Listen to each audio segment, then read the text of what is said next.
Hello everyone. Last class में हम भारत में अंग्रेज प्रतिनिधि के रूप में गवर्नर जनरल और वायसराय की चर्चा शुरू कर चुके थे और हमने अपनी चर्चा शुरू की थी बंगाल वाले क्षेत्र में जो सबसे पहले गवर्नर बनाए गए थे। ठीक है, गवर्नर के बारे में हमने शुरू किया था। लॉर्ड क्लाइव से हमने अपनी चर्चा शुरू की थी। लॉर्ड क्लाइव जिसने कि भारत में द्वैत शासन व्यवस्था शुरू किया था। द्वैत शासन का मतलब क्या होता है ये हम डिस्कस कर चुके हैं। उसके बाद में इसी के समय में प्लासी का युद्ध हुआ 1757 में। ठीक है, और इस समय प्लासी के युद्ध के समय में बंगाल का नवाब कौन था, याद कीजिएगा। बंगाल का नवाब था यहाँ पे सिराजुद्दौला। ठीक है, और प्लासी का युद्ध जो है वो बिना हथियारों से युद्ध हुए ही ये युद्ध समाप्त हो गया था अंग्रेज़ों की कूटनीति की वजह से। ठीक है, इस युद्ध में जो व्यक्ति सबसे बड़ा धोखेबाज निकला, जिसने अपने राजा को धोखा दिया था, वो था सेनापति मीर जाफ़र। ठीक, सिराजुद्दौला का सेनापति था मीर जाफ़र। लॉर्ड क्लाइव के ही समय में पहला श्वेत विद्रोह हुआ, जिसको हम कह सकते हैं कि अंग्रेज जितने अधिकारी कर्मचारी थे उनके वेतन में कटौती की गई थी, जिसको लेकर के इन्होंने विद्रोह कर दिया था। इसी को ही प्रथम श्वेत विद्रोह कहा जाता है। इसके बाद में एक गवर्नर आए, इनका नाम है वेंसीटार्ट। वेंसीटार्ट के समय में बक्सर का युद्ध होता है 1764 में। 1764 के युद्ध में अंग्रेज़ों का नेतृत्व कर रहे थे कैप्टन हेक्टर मुनरो। इन्होंने 3 संयुक्त सेनाओं को एक साथ पराजित किया था। ये एकदम आपसी लड़ाई थी, आमने सामने की लड़ाई थी, युद्ध थी, जिसमें कि अंग्रेज़ों की विजय हुई। तीसरे व्यक्ति जो कह सकते हैं कि इसके बाद जिनका कार्यकाल था वो दोबारा लॉर्ड क्लाइव का ही कार्यकाल था 1765 से लेकर के 67 तक। और इसके बाद में लॉर्ड वॉरेन हेस्टिंग्स के समय में लगभग 1773 के आसपास भारत में इन सभी अंग्रेज अधिकारियों कर्मचारियों को कंट्रोल करने के लिए ब्रिटिश पार्लियामेंट से कुछ नीतियां पारित होकर के आनी शुरू हो गई थी, जिसको कि हम रेगुलेटिंग एक्ट के नाम से जानते हैं। और इसी रेगुलेटिंग एक्ट के तहत कलेक्टर पद का सृजन किया गया। इसके अलावा कलकत्ता में सुप्रीम कोर्ट की स्थापना की गई। वॉरेन हेस्टिंग्स के समय में ही बनारस में संस्कृत विश्वविद्यालय खोला गया। तो ऐसी बहुत सारी चीज़ें हैं जो हम लास्ट क्लास में डिस्कस कर चुके हैं। इसके बाद में लॉर्ड कॉर्नवालिस, इन्हें भारत में सिविल सेवा या पुलिस सेवा का भी जनक माना जाता है। ठीक है, लॉर्ड कॉर्नवालिस के समय जो कानून है इनको कॉर्नवालिस कोड के नाम से जानते हैं। इसके अलावा इसने कलेक्टरों का जो पावर है उसमें इंक्रीज़ कर दिया था, उनको दीवानी फौजदारी दोनों अधिकार दे दिए थे। ठीक, इसके अलावा कई सारे युद्ध लड़े गए थे और भारत में ही कॉर्नवालिस की मृत्यु हो जाती है। इसके बाद में हमने पढ़ा था सर जॉन शोर के बारे में, बहुत महत्वपूर्ण नहीं है।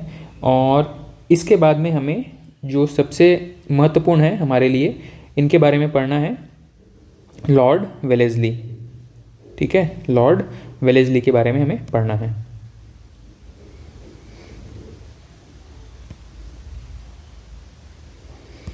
चलिए, लॉर्ड वेलेस्ली के बारे में जब हम बात करते हैं तो ये इतने महत्वपूर्ण है कि लॉर्ड वेलेस्ली का जो कार्यकाल था लगभग 1798 से लेकर के 1798 से लेकर के 1805 तक था। ठीक, और लॉर्ड वेलेस्ली को भारत में अंग्रेजी शासन का वास्तविक संस्थापक माना जाता है। ठीक है, इनको वास्तविक संस्थापक माना जाता है। किसका वास्तविक संस्थापक? अंग्रेजी शासन या अंग्रेजी सत्ता का वास्तविक संस्थापक माना जाता है इसको। इतने अमूलचूल परिवर्तन इसने किए थे। ठीक, लॉर्ड वेलेस्ली 1798 से लेकर के 1805 तक इनका कार्यकाल रहा और इन्हें अंग्रेजी शासन का वास्तविक संस्थापक माना जाता है। इन्हें बंगाल का शेर के नाम से भी जाना जाता है। इन्होंने इतने बोल्ड डिसीजंस लिए हैं कि इनको बंगाल का शेर भी कहा जाता है। बंगाल का शेर। इसी के समय की महत्वपूर्ण घटना क्या है? 1798 में ही इन्होंने भारत में सहायक संधि लागू की है। 1798 अपने कार्यकाल के शुरुआती दौर में ही इन्होंने भारत में सहायक संधि लागू की। लॉर्ड वेलेज़ली सहायक संधि के लिए प्रसिद्ध हैं। अब कुछ कुछ कीवर्ड हर एक के बारे में ऐसे हैं जो कि एग्ज़ाम्स में सबसे ज़्यादा पूछे जाते हैं, ठीक है। उन्हीं में से ये है सहायक संधि के बारे में। ये चीज़ याद रखिएगा, सहायक संधि क्या है, कब लागू किया है, किसने इसको लागू किया था, ठीक है। और साथ ही ये भी याद रखेंगे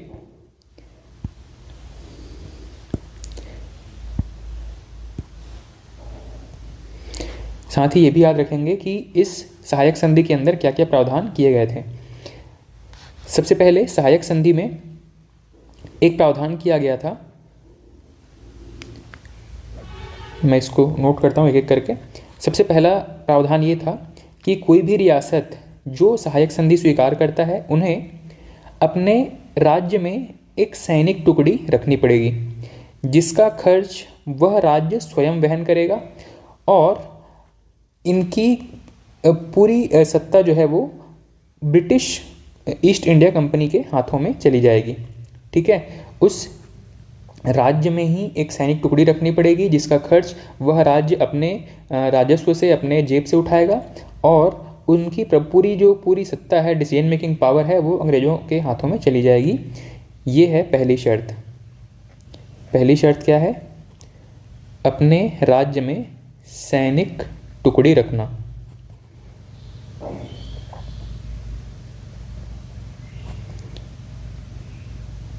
सैनिक एक बटालियन होगी, सैनिक टुकड़ी रखना होगा,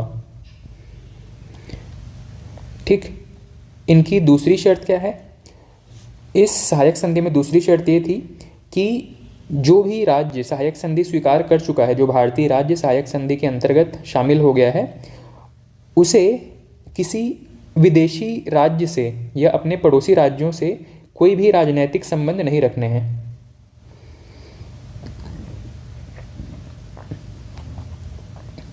ये जो राजनीतिक संबंध रखने या न रखने की जो डिसीजन है वो अंग्रेज़ों के पास चली जाएगी, ठीक है। इसके अलावा तीसरी शर्त है, इन्हें अपने दरबार में एक अंग्रेज प्रतिनिधि रखना होगा जो इनके डे टू डे लाइफ में क्या डिसीजन लिए जा रहे हैं, किस तरीके से कार्यवाही चल रही है राज्य में, वो सभी पर निगरानी रखने का कार्य करता था ये अंग्रेज प्रतिनिधि।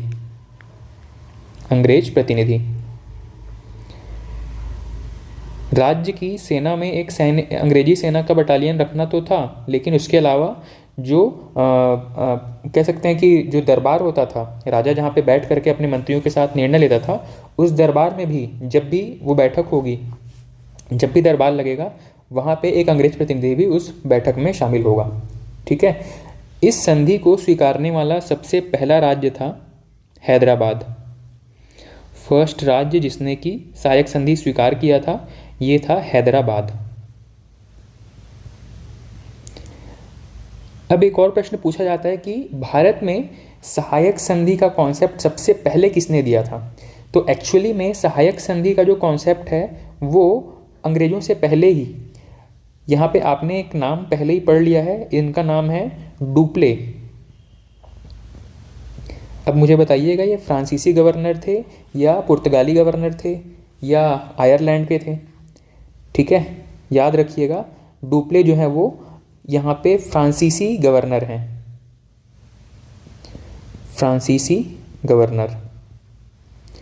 इन्हीं के समय में, मतलब डुप्ले के समय में ही सबसे पहले सहायक संधि का कॉन्सेप्ट रखा गया था, लेकिन इतने बड़े पैमाने पर लागू करने का श्रेय लॉर्ड वेलेज़ली को जाता है, ठीक है। तो लॉर्ड वेलेज़ली ने भारत में सहायक संधि एक्चुअली में लागू की है और डुप्ले ने सबसे पहले कॉन्सेप्ट दिया था, ठीक। तो ये दोनों क्वेश्चन में थोड़ा सा डिफरेंस है और ऑप्शन में जिस तरीके का लैंग्वेज प्रश्न में पूछा जाए उसके हिसाब से आप अपना ऑप्शन चूज़ करेंगे। सहायक संधि का कॉन्सेप्ट दिया था फ्रांसीसी गवर्नर डुप्ले ने, जबकि भारत में सहायक संधि लागू की थी लॉर्ड वेलेज़ली ने। इसके बाद में हैदराबाद जो था, इसके बाद में कई सारे राज्य जो हैं वो सहायक संधि स्वीकार करते चले गए।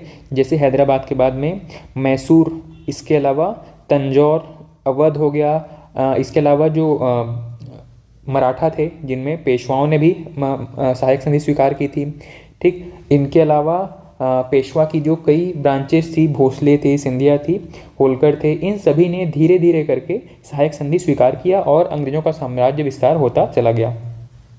इसके बाद में लॉर्ड वेलेस्ली के समय की कुछ अगर महत्वपूर्ण घटनाओं को देखें तो इसी के समय में द्वितीय आंग्ल मराठा युद्ध भी हुआ था। द्वितीय आंग्ल मराठा युद्ध, आंग्ल मराठा युद्ध। और इसी के समय में चौथा एंग्लो मैसूर युद्ध भी हुआ था। आंग्ल मैसूर युद्ध, मैसूर युद्ध, जिसमें टीपू सुल्तान की अंततः मृत्यु हो जाती है। इसके अलावा वेलेस्ली के ही समय में सन 1801 में बंगाल वाले क्षेत्र में एक कॉलेज की स्थापना की जाती है। इसका नाम था fort William college. Fort William college, fort William college कहाँ पे स्थापित किया जाता है इसको? बंगाल में, या स्पेसिफिकली पूछा जाए तो कलकत्ता में। फोर्ट विलियम कॉलेज की स्थापना की जाती है ब्रिटिश जो अधिकारी थे, कर्मचारी थे, उनके बच्चों के पढ़ने के लिए। ठीक है, फोर्ट विलियम कॉलेज 1801 में लॉर्ड वेलेस्ली के समय में भारत में कलकत्ता में विशेष रूप से कलकत्ता में ही स्थापित की जाती है। ठीक, इसके अलावा 1803 के आसपास इसने बाल हत्या पर प्रतिबंध लगा दिया था। बाल हत्या पर प्रतिबंध लगा दिया था लॉर्ड वेलेस्ली ने। ठीक है, तो ये कुछ महत्वपूर्ण चीज़ें हैं लॉर्ड वेलेस्ली के समय की। इसके बाद में हम अगले व्यक्ति या अगले गवर्नर के बारे में देखते हैं। लॉर्ड वेलेस्ली के बाद में अगले गवर्नर हैं सर जॉर्ज बार्लो। अगले गवर्नर हैं लॉर्ड जॉर्ज बार्लो। 1805 से लेकर के 1807 तक इनका शासन रहा था। ठीक है, एग्ज़ाम के हिसाब से बहुत महत्वपूर्ण नहीं है।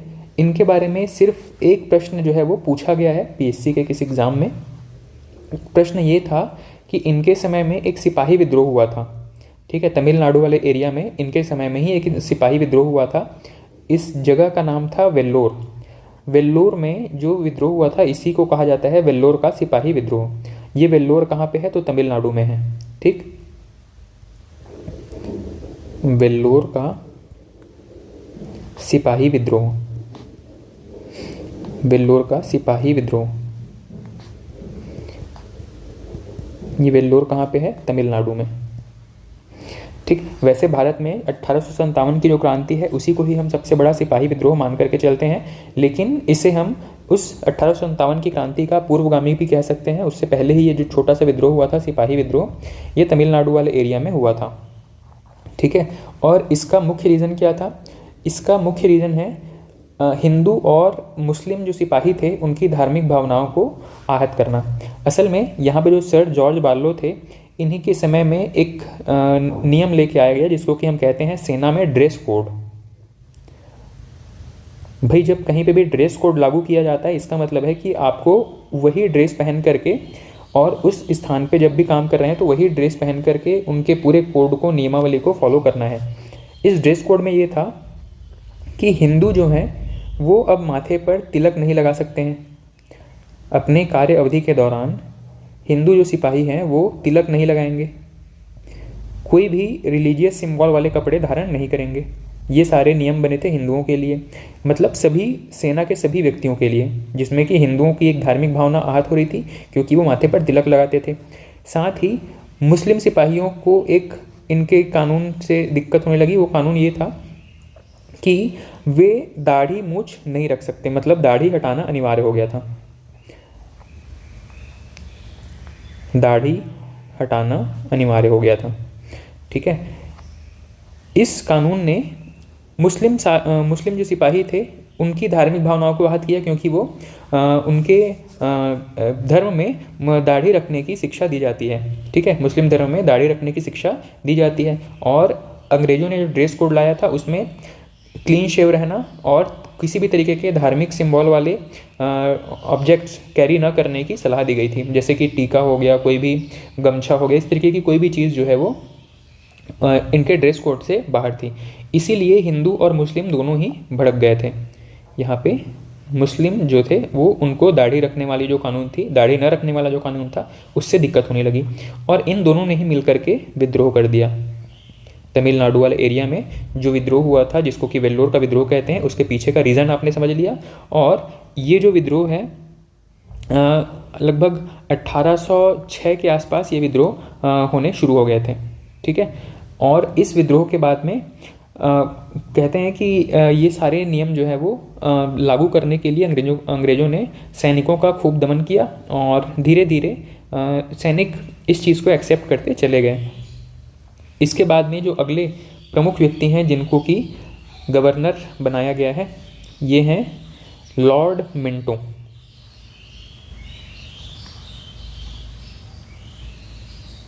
लॉर्ड मिंटो, इनको मिंटो प्रथम भी कह सकते हैं। ठीक है, लॉर्ड मिंटो या मिंटो प्रथम। इनके समय में भी कुछ बहुत महत्वपूर्ण चीज़ें नहीं हैं, बस एक ही चीज़ है जिसको कि हम याद रखेंगे। इन्हीं के समय में अमृतसर की संधि हुई है। अमृतसर की संधि के बारे में आपको पता है? अमृतसर की संधि, इनके बारे में मैं वापस से आपको रिवाइज करवा देता हूँ। अमृतसर की संधि क्या थी? अमृतसर की संधि हुई है अंग्रेज़ों और पंजाब के जो शासक थे रणजीत सिंह, इनके बीच में। अंग्रेज और पंजाब के शासक रणजीत सिंह के बीच में। रणजीत सिंह जो है वो एक पावरफुल लीडर थे, साम्राज्यवादी राजा थे। ये धीरे धीरे करके वहाँ पे अपने आसपास के आस पड़ोस के राज्यों को जीतते हुए आगे बढ़ते जा रहे थे और अंग्रेज़ों को ये चीज़ जो है वो अच्छी नहीं लगी थी। उन्हें लग रहा था कि पंजाब जो कि भारत के पश्चिमी हिस्से वाला क्षेत्र है और रणजीत सिंह धीरे धीरे अपना एरिया एक्सपांड करते हुए पूर्व की तरफ मूव कर रहे थे, मतलब दिल्ली की तरफ और आगे पूर्व और दक्षिण की तरफ मूव कर रहे थे। ठीक है, तो इस चीज़ से अंग्रेज़ों को लगा कि उनका जो बहुत सारा एरिया है वो रणजीत सिंह कब्जा लेंगे। इसी वजह से अमृतसर की संधि की जाती है और इस संधि में एक शर्त रखी जाती है, जो सतलज नदी है, सतलज नदी के उत्तर का क्षेत्र रणजीत सिंह का एरिया रहेगा, मतलब वहाँ पे पंजाब वाला प्रोविंस रहेगा, उस पर अंग्रेज हस्तक्षेप नहीं करेंगे। और सतलज नदी के दक्षिण में जो एरिया है वहाँ पे रणजीत सिंह आक्रमण नहीं करेंगे, वो अंग्रेज़ों का एरिया माना जाएगा। ठीक है, यही संधि को कहा जाता है अमृतसर की संधि। मिंटो प्रथम के बारे में बस इतनी सी चीज़ महत्वपूर्ण है। इसके बाद जो अगले गवर्नर आएंगे, इनका नाम है लॉर्ड हेस्टिंग्स।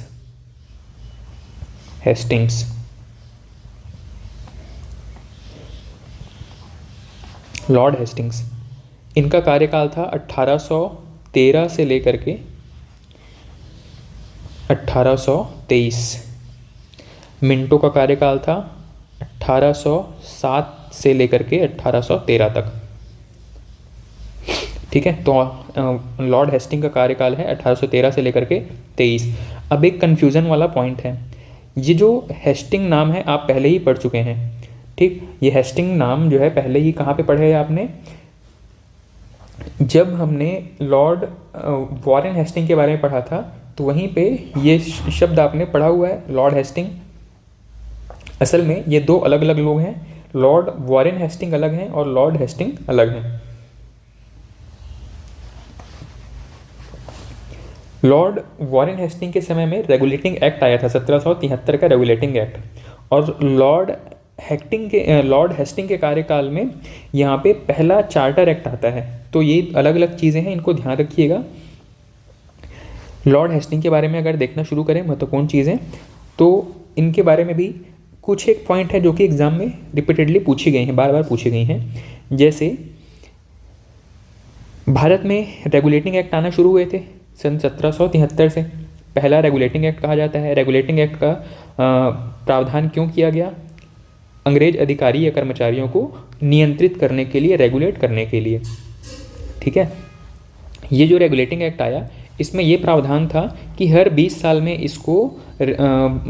इसमें संशोधन किए जाएंगे या फिर नया रेगुलेटिंग एक्ट लाया जाएगा। तो सबसे पहला रेगुलेटिंग एक्ट आया 1773 में। ठीक है, इसको कहा जा रहा है 1773 का रेगुलेटिंग एक्ट। इसके बाद आया 1793 में, 20 साल बाद।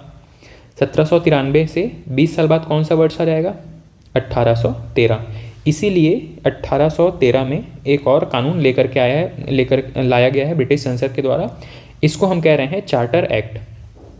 ठीक है, अंग्रेजी शासन जो है वो अपने संसद से हर 20 साल में एक नया कानून पास करवाने के लिए उत्तरदायी थी, और यहीं पे जो 20 साल है वो 1813 के आसपास समाप्त होता है, जिसको कि हम एक कानून के रूप में यहाँ पे पास किया जाता है। इसका नाम है पहला चार्टर एक्ट। इसको हमने नाम दिया है चार्टर एक्ट, 1813 का चार्टर एक्ट। चार्टर एक्ट, इस चार्टर एक्ट की एक दो बातें जो है वो बहुत ज़्यादा महत्वपूर्ण है। ठीक है, इस चार्टर एक्ट की वजह से अब ईस्ट इंडिया कंपनी का व्यापारिक एकाधिकार जो है वो समाप्त होने लग गया था भारत में। अब ये चीज़, इस चीज़ के पीछे स्टोरी क्या है इसको देखिएगा। अभी तक भारत में, हमने अपनी स्टोरी जब शुरू की थी तो मैंने बताया था कि भारत में कई सारे यूरोपीय देश, जैसे कि ब्रिटेन तो था ही, ब्रिटेन की ईस्ट इंडिया कंपनी थी, इसके अलावा पुर्तगाल, इसके अलावा फ्रांस, इसके अलावा स्वीडन, ठीक है, और इसके अलावा डेनमार्क।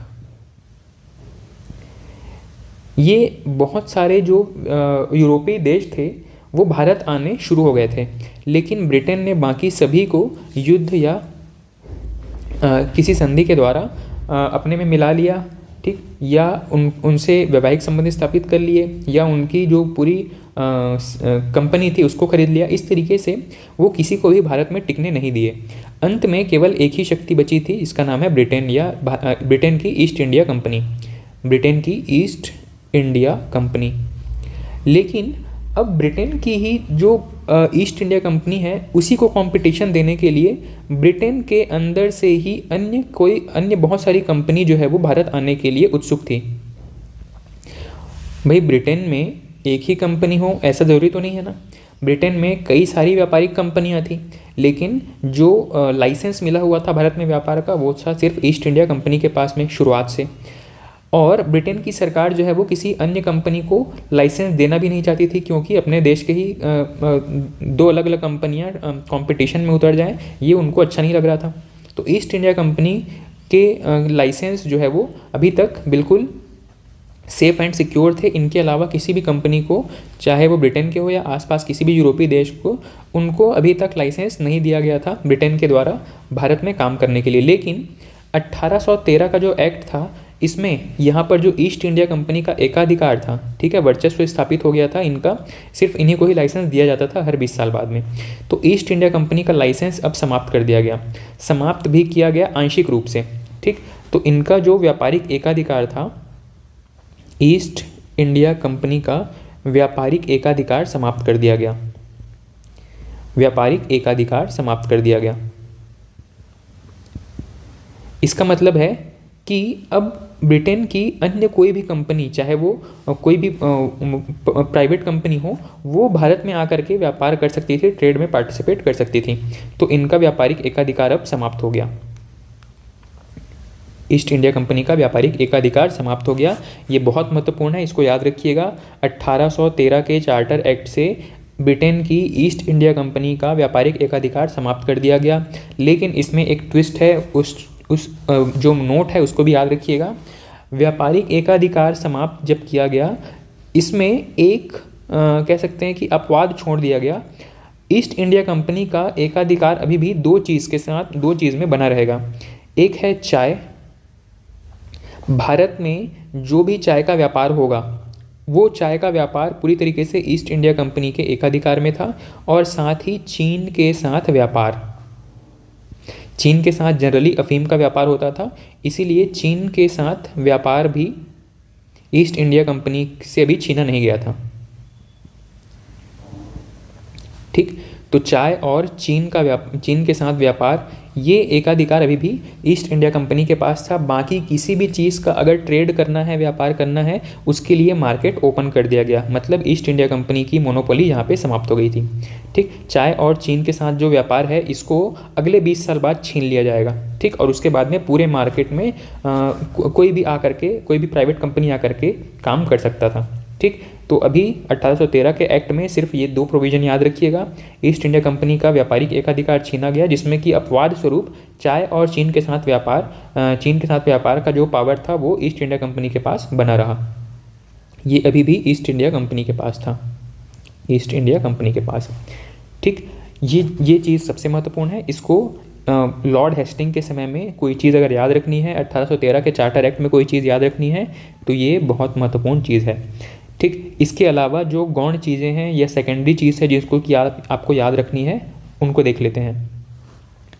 यहाँ पे कुछ युद्ध हैं जो कि लॉर्ड हेस्टिंग के समय में हुए हैं, जैसे कि 1814 से लेकर के 1816 तक नेपाल के साथ युद्ध हुआ है। अंग्रेज़ों का युद्ध हुआ है नेपाल के साथ, नेपाल से युद्ध।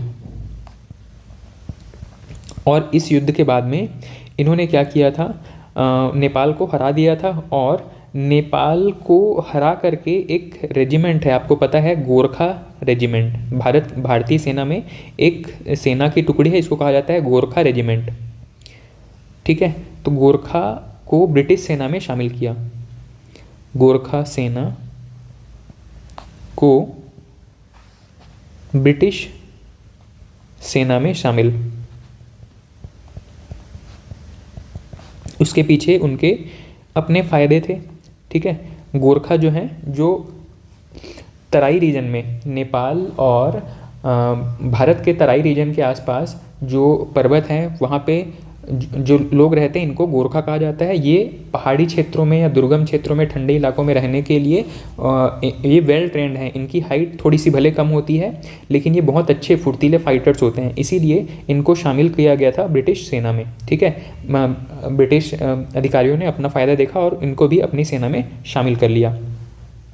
ठीक, इसके अलावा ये जो युद्ध था, नेपाल के साथ जो युद्ध था, ये युद्ध एक संधि के साथ समाप्त हुआ था। इस युद्ध को समाप्त किया गया था, इसका नाम है संगौली की संधि। संगौली की संधि।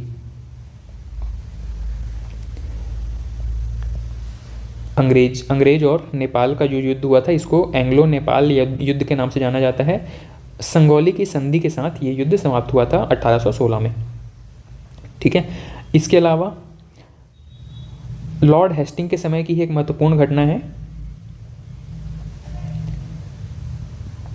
पिंडारी। इसने पिंडारियों का अंत करवाया। इसने एक ऑपरेशन चला करके पिंडारियों का अंत करवाया। पिंडारी कौन थे? पिंडारी जो है वो मराठा से संबंधित है। मराठा जो लूटपाट करने वाले लोग थे, मराठों से जो ऐसे व्यक्ति थे जो दुर्गम क्षेत्रों में छुप करके रहते थे और छोटी छोटी टुकड़ियों में रहते थे, आने जाने वाले लोगों को लूटा करते थे, ब्रिटिशर्स को नुकसान पहुंचाते थे। इनको ब्रिटिश सरकार ने पिंडारी नाम दिया हुआ था। ठीक, ये जो पिंडारी थे वो मराठा सेना का सहयोग करते थे, छापामार और गोरिल्ला युद्ध पद्धति में निपुण थे। इन पिंडारियों का अंत करवा दिया, ठीक है, लॉर्ड हेस्टिंग ने। इसके अलावा इसी के समय में, लॉर्ड हेस्टिंग के समय में ही थर्ड आंग्लो मराठा युद्ध हुआ था। आंग्ल मराठा युद्ध, आंग्ल मराठा युद्ध, तृतीय आंग्ल मराठा युद्ध हुआ था और यहीं पर सीताबर्डी नामक जगह पर ये युद्ध हुआ था। ये इस युद्ध की चर्चा हम मराठा पढ़ते हुए कर चुके हैं। ठीक है, तो जो सबसे महत्वपूर्ण चीज़ है इस पूरे लॉर्ड हेस्टिंग के कार्यकाल में, उनमें मैं कहूँगा कि आप दो चीज़ें बिल्कुल नहीं भूलेंगे। एक है पिंडारियों का दमन, कई बार पूछा गया एग्जाम में, साथ ही ईस्ट इंडिया कंपनी का व्यापारिक एकाधिकार समाप्त करना, चाय और चीन के साथ व्यापार पे एकाधिकार बना रहना। ये तीन चीज़ें हेस्टिंग के समय की याद रखिएगा। ठीक है, इसके बाद हम चलते हैं अगले गवर्नर जनरल की तरफ। ठीक, लॉर्ड हेस्टिंग के बाद में जो अगले गवर्नर जनरल है, इनका नाम है जॉन एडम्स। John Adams.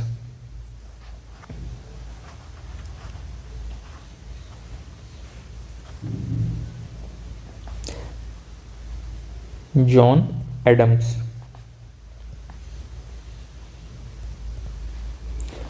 1823 में ये आए और उसी समय चले भी गए।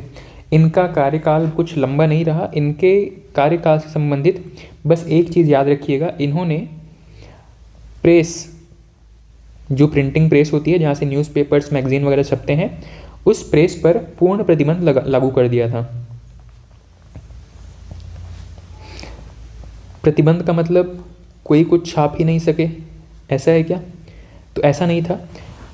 कोई भी प्रिंटिंग प्रेस जो है वो कुछ छापने से पहले अंग्रेज़ों को अपना पूरा का पूरा कंटेंट वेरीफाई करवाएगा कि हम ये चीज़ छापना चाह रहे हैं, और अगर आपकी परमिशन हो तो हम छाप सकते हैं क्या। ये परमिशन लेने के बाद ही कोई भी प्रेस जो है वो किसी भी टाइप का मटेरियल छाप सकते थे, किसी भी लैंग्वेज में। ठीक, ये प्रतिबंध इम्पोज किया था, लागू किया था किसने? जॉन एडम्स ने। और कोई भी चीज़ इसके बारे में ज़्यादा महत्वपूर्ण नहीं है। ठीक है, इसके बाद में हम अगले गवर्नर जनरल की तरफ चलेंगे। तो अगले गवर्नर जनरल होते हैं लॉर्ड एमहर्स्ट।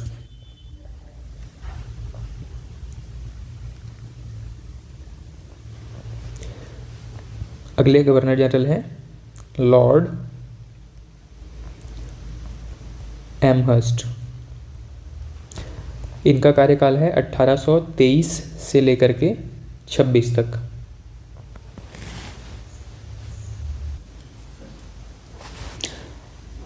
लॉर्ड एमहर्स्ट के समय की महत्वपूर्ण चीज़ों की अगर चर्चा करें तो इसके समय में जो वर्तमान म्यांमार वाला क्षेत्र है उसको कहा जाता था बर्मा। उस टाइम पे उस क्षेत्र को कहा जाता था बर्मा, और इसी के समय में बर्मा के साथ अंग्रेज़ों ने युद्ध करके उसको ब्रिटिश साम्राज्य में मिला लिया था। ठीक है, इसमें मैं लिख देता हूँ प्रथम आंग्ल बर्मा युद्ध। आंग्ल बर्मा युद्ध, ये बर्मा क्या है? उस समय का वर्तमान जो म्यांमार क्षेत्र, इसको कि उस समय बर्मा कहा जाता था। 1824 के आसपास ये युद्ध लड़ा गया था, 1824 से 26। ठीक, इसमें बर्मा पराजित हुआ, अंग्रेज़ों की विजय हुई, और बर्मा को या म्यांमार को भारत में मिला लिया गया था। ठीक है, जब अखंड भारत की हम बात करते हैं तो इसमें वर्तमान अफगानिस्तान से लेकर के पूर्व में पूरा बर्मा तक का एरिया शामिल हो जाता है। इसको हम अखंड भारत कह सकते हैं। ठीक, फर्स्ट एंग्लो बर्मा युद्ध हुआ था 1824 से 26 के समय में लॉर्ड एमहर्स्ट के कार्यकाल में। इसी के टाइम पे और क्या क्या चीज़ें महत्वपूर्ण हैं? 1824 में ही जो बैरकपुर छावनी है, जहाँ से 1857 का विद्रोह शुरू हुआ था, वहीं पे एक छोटा सा विद्रोह भी होता है। हालांकि बहुत महत्वपूर्ण नहीं है, लेकिन 1824 में बैरकपुर छावनी में ही एक विद्रोह प्रारंभ हो गया था। इसको आसानी से उस समय दबा दिया गया था। और इसी के ही टाइम पे लगभग 1826 के आसपास ब्रिटेन के प्रधानमंत्री थे उस समय, ब्रिटिश पीएम थे उस समय। ब्रिटिश प्रधानमंत्री का नाम था जॉर्ज, इनको कहा जाएगा लॉर्ड जॉर्ज। लॉर्ड जो है वो केवल एक सम्मान सूचक शब्द है। ठीक है, तो हर एक गवर्नर के सामने जो लॉर्ड लगाया जाता है, ये लॉर्ड जो है वो सम्मान सूचक शब्द है। लॉर्ड, जैसे कि हम हिंदू धर्म में भगवान को भी लॉर्ड कहते हैं, तो ये लॉर्ड है उनके लिए सर्वोच्च पद हो सकता है। कह सकते हैं कि जो पीएम हो गया या वायसराय हो गए, गवर्नर जनरल हो गए, इन सभी के लिए लॉर्ड यूज़ किया जाता था। तो पीएम थे इस समय लॉर्ड जॉर्ज। अब ये लॉर्ड जॉर्ज क्यों महत्वपूर्ण है भारत के संदर्भ में? तो एक महत्वपूर्ण बात इन्होंने अपनी स्टेटमेंट कही थी। ब्रिटेन के प्रधानमंत्री थे और उस समय उन्होंने ब्रिटेन में एक भाषण दिया था। उस भाषण का नाम पड़ गया steel frame. Steel frame, steel frame नाम से इन्होंने एक भाषण दिया। असल में इन्होंने जो भाषण दिया, बाद में इसमें से स्टील फ्रेम को ही, इस कीवर्ड को ही निकाल करके इसको उसी नाम से प्रकाशित कर दिया गया, और ये भाषण इनका बहुत चर्चित रहा। स्टील फ्रेम का इन्होंने जो भाषण दिया, इसमें क्या कहा गया? इसमें यह कहा गया कि अब जो कंपनी के अधिकारी हैं उनको व्यापारिक अधिकार के अलावा भारत में प्रशासनिक अधिकार भी दिए जाएंगे। ठीक है, तो अभी तक ब्रिटेन ईस्ट इंडिया कंपनी जो थी उसके अधिकारी या कर्मचारियों को भारत में केवल व्यापारिक अधिकार प्राप्त थे। ईस्ट इंडिया कंपनी को अभी तक केवल व्यापारिक अधिकार प्राप्त थे, व्यापारिक अधिकार प्राप्त थे। भले ही वो अपने पर्सनल कैपेसिटी में यहाँ पे युद्ध वगैरह में लीन हो गए थे, लेकिन उन्हें केवल और केवल जब इन्होंने ब्रिटेन की महारानी से जो आज्ञा पत्र प्राप्त किया था, इसमें इन्हें केवल व्यापारिक अधिकार प्राप्त थे। इन्हें किसी भी तरीके के राजनीतिक अधिकार प्राप्त नहीं थे। ठीक है, कोई युद्ध संबंधी अधिकार प्राप्त नहीं थे। लेकिन क्योंकि ब्रिटेन की जो सरकार है वो अपने कंपनी का हमेशा फेवर करती थी, इसीलिए उन्होंने उनकी मदद के लिए यहाँ पे सेना वगैरह भेज दिया था। लेकिन अब ईस्ट इंडिया कंपनी को व्यापारिक अधिकार के साथ साथ यहाँ पर कौन से अधिकार प्राप्त हो गए, तो इन्हें सारा का सारा प्रशासनिक अधिकार भी प्राप्त हो गया था। वो भारत में प्रशासन ठीक से करने के लिए जो चाहे डिसीजन ले सकते थे। तो अब इनके अधिकार मजबूत हो गए हैं। अब इनको व्यापारिक के साथ में प्रशासनिक अधिकार भी प्राप्त हो गए हैं। ठीक है, ये महत्वपूर्ण घटना थी लॉर्ड एमहर्स्ट के टाइम की। इसके अलावा इसके बाद जो हमारे प्रमुख गवर्नर आएंगे, गवर्नर जनरल आएंगे, इनका नाम है William Bentinck, Lord William Bentinck, William Bentinck, Lord William Bentinck. इनका कार्यकाल रहेगा 1728 से लेकर के 1828 से लेकर के 1835 तक। ठीक, 1828 यहाँ पे शायद गलती है, यहाँ पे आप करेक्ट कर लीजिएगा। लॉर्ड एमहर्स्ट का कार्यकाल था 1823 से लेकर के 1828 तक। ठीक है, और उसके जस्ट बाद ये विलियम बेंटिक आएंगे। ठीक, तो लॉर्ड एमहर्स्ट का टाइम था 1823 से लेकर के 28 तक, और बेंटिक का कार्यकाल है 1828 से लेकर के 35 तक। इनका जो कार्यकाल का जो ईयर है ये बहुत स्पेसिफिकली आपको याद हो ज़रूरी नहीं है, लेकिन एक मोटा मोटा आइडिया रहना चाहिए था कि किसके बाद कौन सा व्यक्ति यहाँ पे गवर्नर बन करके आ रहा है और उसके समय की महत्वपूर्ण घटनाएं कौन सी थी। ठीक है, तो लॉर्ड विलियम बेंटिक, इनके समय की जो महत्वपूर्ण घटनाएं हैं, तो बेंटिक के बारे में हम चर्चा कर चुके थे। बेंटिक को जो 1833 का जो एक्ट आएगा, 1833 का जो चार्टर एक्ट आएगा, इस एक्ट में एक प्रोविज़न क्या किया गया, इस एक्ट में प्रोविज़न किया गया कि अब बंगाल का जो गवर्नर है उसको भारत का गवर्नर कहा जाएगा। ठीक है, बंगाल का गवर्नर जनरल, गवर्नर तो शुरुआत में था, ये बंगाल का जो गवर्नर जनरल नाम से जो पोस्ट है, ये पोस्ट चेंज होकर के अब क्या हो जाएगा, ये पोस्ट चेंज होकर के अब इसको नाम दे दिया जाएगा भारत का गवर्नर जनरल, भारत का गवर्नर जनरल। ठीक है, शुरुआत हमने कहा था कि सबसे पहला जो पोस्ट डिफाइन किया गया था, उस पोस्ट को कहा गया था बंगाल का गवर्नर, जिसमें सारा का सारा कंट्रोल इनका बंगाल के अंदर ही सीमित होता था।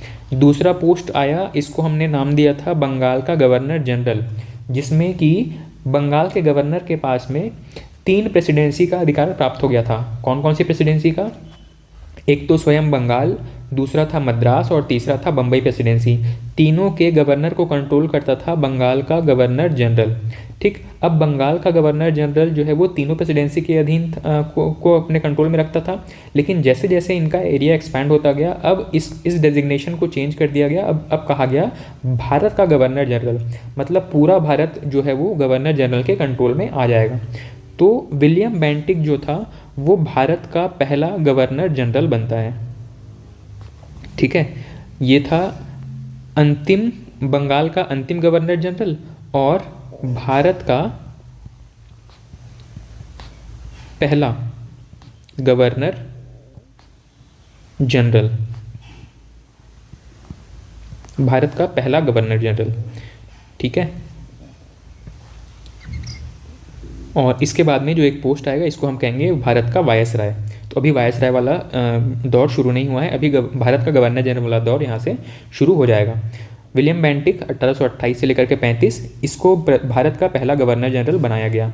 बंगाल का अंतिम गवर्नर जनरल रहेगा, क्यों इसी के टाइम पे चार्टर एक्ट आ जाता है 1833 वाला, और इसी चार्टर एक्ट के दौरान इनका जो डेजिग्नेशन है वो चेंज हो जाता है। तो ये बंगाल के अंतिम और भारत के पहले गवर्नर जनरल बन जाएंगे। बेंटिक के बारे में कहा जाता है कि ये एक उदारवादी नेता था, उदारवादी व्यक्ति था, ठीक है। बहुत ही डेमोक्रेटिक तरीके से शासन चलाने के लिए जाना जाता था, ठीक। इसी के समय में 1833 का चार्टर एक्ट आता है, 1833 का चार्टर एक्ट। अब याद कीजिए 1813 वाले में जो अधिकार ईस्ट इंडिया कंपनी के पास एकाधिकार बचे रह गए थे अपवाद स्वरूप में, एक था चाय का और दूसरा था चीन के साथ व्यापार। ये एकाधिकार भी इनसे छीन लिए गए और अब मार्केट जो है वो ओपन हो गया था। चाय और चीन के साथ व्यापारिक एकाधिकार भी छीन लिए गए ईस्ट इंडिया कंपनी से।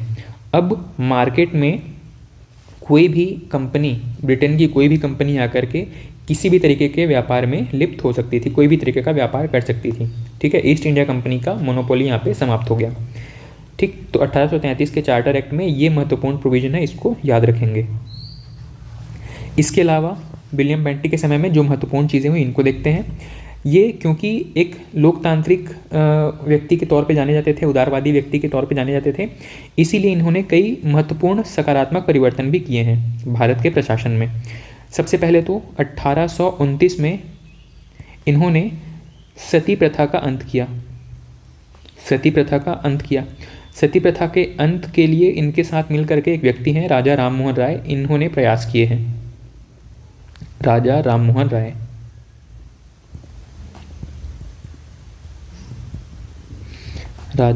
राय इन्हीं के साथ प्रयास करके और विलियम बेंटिक ने सती प्रथा का अंत किया है भारत में, ठीक। इसके अलावा भारत में ठगी प्रथा भी बड़ी प्रचलित थी, लोगों को ठग लिया जाता था, तो इस ठगी प्रथा का भी अंत किया। इसके अलावा 1833 में ही यहाँ पे एक व्यक्ति हैं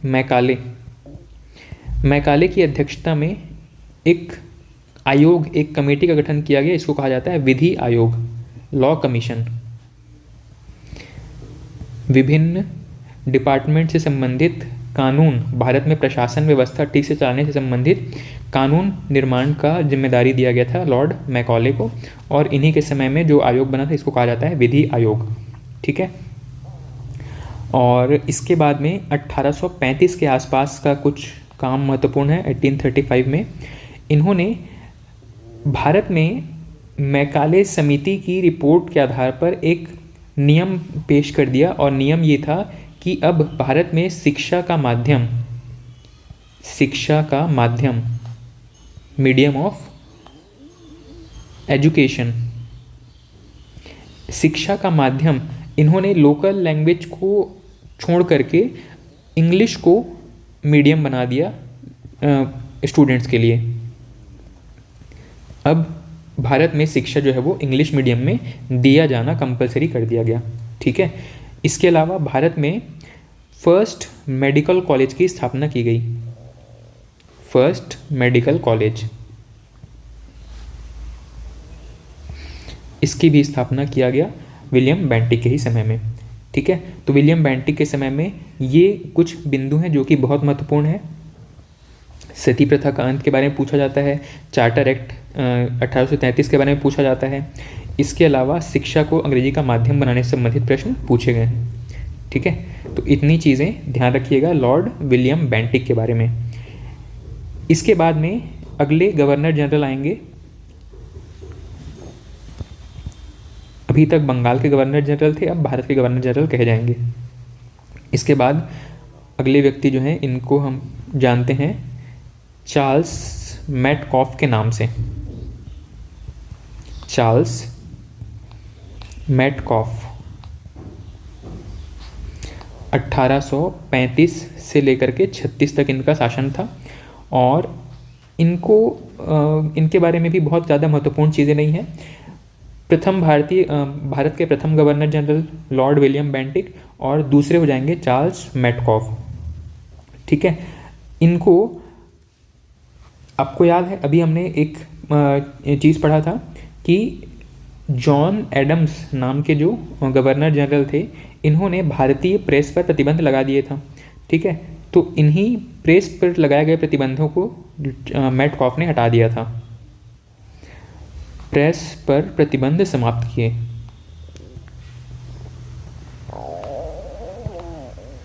प्रेस पर लगाए गए प्रतिबंध को इसने समाप्त किए। और इसके लिए एग्ज़ाम में एक प्रश्न पूछा जाता है, भारतीय प्रेस का मुक्तिदाता किसको कहा जाता है? भारतीय प्रेस का मुक्तिदाता,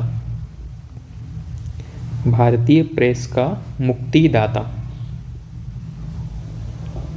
ठीक है, तो भारतीय प्रेस का मुक्तिदाता किसको कहा जाता है? चार्ल्स मेटकॉफ को भारतीय प्रेस का मुक्तिदाता कहा जाता है।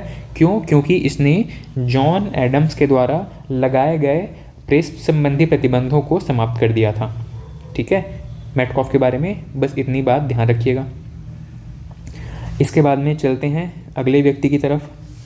अगले व्यक्ति हैं लॉर्ड ऑकलैंड प्रथम। ऑकलैंड प्रथम, इनका कार्यकाल है 1836 से लेकर के 42 तक। ठीक, 36 से लेकर के 42 तक।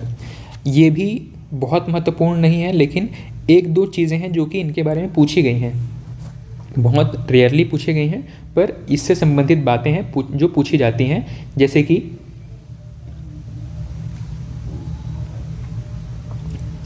भारत का एक पड़ोसी देश है अफ़गानिस्तान। ठीक है, पाकिस्तान से पश्चिम की तरफ चलेंगे तो अफ़गानिस्तान। इन्होंने अफ़गानिस्तान से भी युद्ध करके उसको कुछ समय के लिए भारत में मिला लिया था। इसी युद्ध को हम कहते हैं फर्स्ट आंग्ल अफ़गान युद्ध। आंग्ल अफ़गान युद्ध। ये जो आंग्ल अफ़गान युद्ध था, ये ऑकलैंड प्रथम के समय में लड़ा गया था 1838 से 42 के आसपास में। ठीक है, आंग्ल अफ़गान युद्ध 1838 से 42 ऑकलैंड प्रथम के समय में लड़ा गया था आंग्ल अफ़गान युद्ध। इसके अलावा एक शेरशाह सूरी जी के द्वारा बनाया गया एक निर्माण कार्य था, एक रोड है जिसको कि हम जीटी रोड के नाम से जानते हैं। GT road, grand trunk road. इस रोड का विस्तार करना शुरू किया। ठीक है, जीटी रोड शेरशाह सूरी ने बनवाया था। इस रोड का ही विस्तार करना शुरू किया लॉर्ड ऑकलैंड प्रथम ने। ठीक, इसी ने ही भारत में डाक प्रणाली की शुरुआत की। लेकिन डाक प्रणाली का शुरुआत तो इसने किया था, लेकिन ये फेमस किसके समय में हुआ है? लॉर्ड डलहौजी के समय में। ठीक है, वैसे यहाँ पे मैं लिख देता हूँ, इसने डाक प्रणाली की शुरुआत किया भारत में, लेकिन डाक प्रणाली सबसे ज़्यादा फेमस हुआ है लॉर्ड डलहौजी के कार्यों से। डाक प्रणाली शुरू किया। ठीक, तो ऑकलैंड प्रथम, आंग्ल अफ़गान युद्ध, जीटी रोड और डाक प्रणाली, ये दो तीन चीज़ें हैं जिसको कि याद रखना है। इसके बाद में अगले व्यक्ति गवर्नर जनरल बनते हैं। इनका नाम है लॉर्ड एलिनबरो। एलिनबरो 1842 से 44 तक, लॉर्ड एलिनबरो। इनके समय में एंग्लो अफ़गान युद्ध समाप्त हुआ था और जो सिंध वाला एरिया है पाकिस्तान का, पंजाब, सिंध, गुजरात, मराठा जो पढ़ते हैं, तो पंजाब से लगा हुआ पाकिस्तान में जो एरिया है सिंध, ये सिंध प्रांत जो है वो भारत में मिला लिया गया था। एलिनबरो के टाइम की जो सबसे महत्वपूर्ण घटना है उसको बस याद रखेंगे। 1843 में भारत में दास प्रथा को समाप्त किया। दास प्रथा को समाप्त किया, भारत से दास प्रथा का अंत किया गया।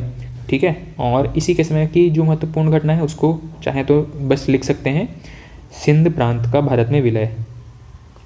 सिंध प्रांत का विलय। आंग्ल अफ़गान युद्ध तो शुरू हो चुका था ऑकलैंड के समय में और समाप्त होता है एलिनबरो के समय में।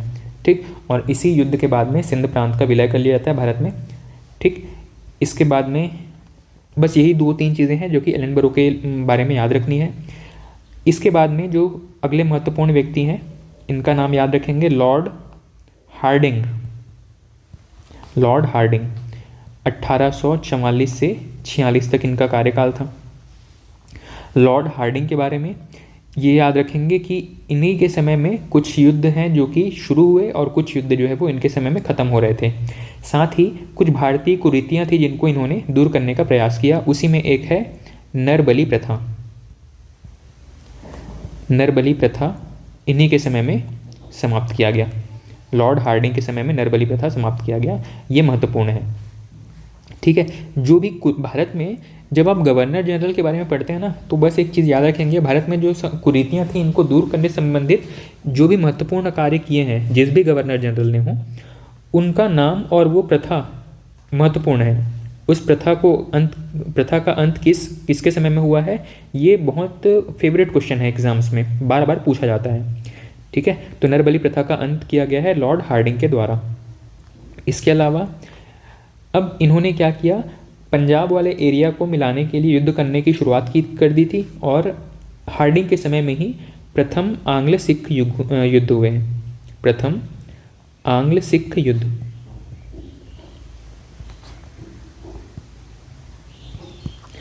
ठीक है, और इस युद्ध के बाद में पंजाब का कुछ हिस्सा, सिख राज्यों का कुछ हिस्सा जो है वो अंग्रेज़ों ने अपने अधीन कर लिया था। और इसके बाद में धीरे धीरे जैसे रणजीत सिंह जो है वो हार जाते हैं, तो फिर उसके बाद में पूरा का पूरा पंजाब जो है वो अंग्रेज़ों के अधीन आ जाता है। ठीक, और अमृतसर की जो संधि की गई थी जिसमें सतलज नदी को एक बॉर्डर घोषित किया गया था, उसका उल्लंघन स्वयं अंग्रेज़ों के द्वारा किया जाता है और पूरा का पूरा पंजाब जो है अंग्रेज़ों के कब्जे में आ जाएगा। ठीक है, तो आज की क्लास में हम लॉर्ड हार्डिंग तक रखते हैं और नेक्स्ट क्लास में हमें शुरुआत करना है एक बहुत ही महत्वपूर्ण गवर्नर जनरल, इनका नाम है लॉर्ड डलहौजी। लॉर्ड डलहौजी। इनके कार्यों की जो फेहरिस्त है इतनी लंबी है कि एग्ज़ाम में बहुत ज़्यादा चांसेस होते हैं कि कोई काम अगर पूछा जा रहा है तो लॉर्ड डलहौजी बहुत वेटेज रखते हैं, मतलब लॉर्ड डलहौजी से पूछे जाने की संभावना बहुत ज़्यादा होती है। गिने चुने वायसराय या गवर्नर जनरल ऐसे होंगे जिनके प्रश्न पूछने की संभावना बहुत ज़्यादा होती है। ये टॉपिक कंप्लीट करने के बाद मैं आपको 5-7 ऐसे गवर्नर जनरल का नाम लास्ट में सजेस्ट कर दूंगा जिसके बारे में आपको एग्ज़ाम के लिए तैयार करके ही जाना है। ठीक है, तो नेक्स्ट क्लास में हम लॉर्ड डलहौजी और इनसे संबंधित प्रमुख कार्यों की चर्चा करेंगे। ठीक है, तो आज की क्लास में इतना ही। Thank you.